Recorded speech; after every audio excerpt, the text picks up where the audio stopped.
Assalamualaikum warahmatullahi wabarakatuh. Perkenalkan saya Tifa Jani Salsabila dari kelas 02 dengan NIM D1B1 2019-8 dari Prodi S1 Farmasi. Nah, saya akan menjelaskan sedikit tentang bagaimana penggolongan obat yang beredar di pasaran. Nah, perlu diketahui bahwa obat-obatan yang dijual di pasaran memiliki berbagai jenis atau golongan, fungsi, dan kegunaannya masing-masing tergantung dari penyakit atau gangguan yang kita rasakan. Nah, ada beberapa obat yang tidak dapat dibeli secara bebas, melainkan harus dengan resep dokter. Nah, saya akan menjelaskan apa saja golongan obat apa saja yang harus dibeli dengan resep dokter. Nah, yang pertama obat bebas. Obat ini ditandai dengan lingkaran berwarna hijau dengan garis tepi hitam.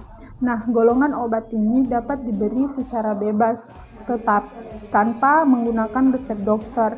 Nah, tetapi meskipun dapat dikatakan aman, obat golongan bebas ini tidak boleh disalahgunakan atau digunakan secara sembarangan, karena bagaimanapun juga obat memiliki kandungan kimia yang dapat berdampak pada tubuh.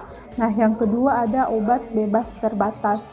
Nah, obat golongan ini sebenarnya masih bisa dibeli tanpa resep dokter, tetapi dia juga tergolong obat keras, karena penggunaan obat ini harus mengikuti aturan pengobatan yang tertera pada kemasan, baik cara penggunaan, baik penyimpanan dan dosisnya. Nah, obat ini ditandai dengan lingkaran biru dengan garis tepi hitam.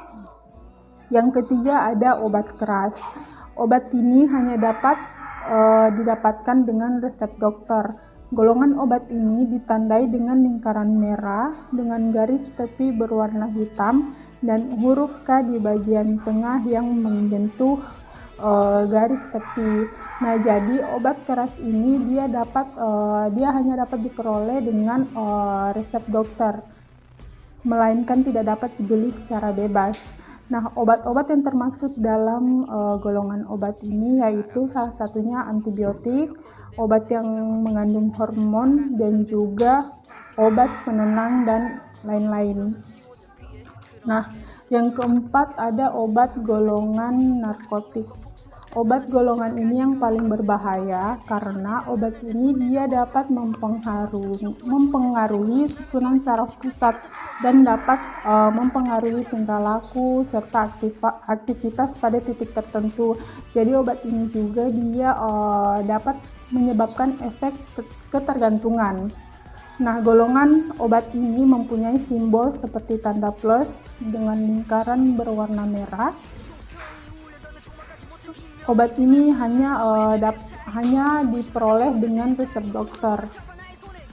Yang kelima ada obat fitofarmaka. Nah, obat golongan ini memiliki tanda kristal salju berwarna hijau pada lingkaran kuning dengan tepi warna hijau.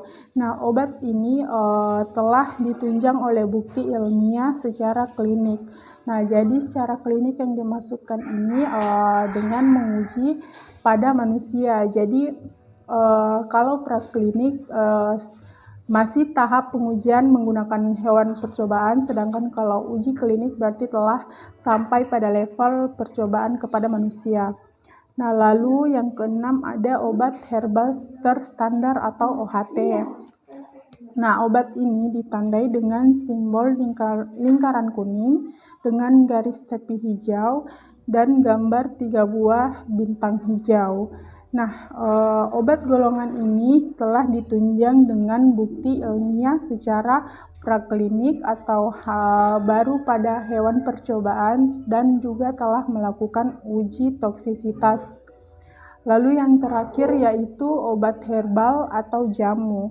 Nah, kemasan obat ini dilabeli dengan gambar logo tumbuhan atau pohon berwarna hijau dengan lingkaran hijau. Bahan dasar dari obat ini terbuat dari tanaman yang diolah untuk mendapatkan khasiat sesuai dengan prosedur keamanan. Nah, jadi obat golongan ini bukan hanya